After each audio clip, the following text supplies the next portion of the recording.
మాత్రమే ఎరిగితివి కలవరములన్నీ నీవే గ్రహించితివి ఏది ఏమైనా కానీ నీ సన్నిధి నేను చేరదను ఎవరి ఎగతాళి మించినాని చిత్తమే చెయ్యసాగదను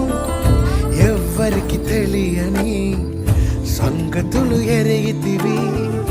లోతైన గాయముని ప్రేమతో మాన్పితివి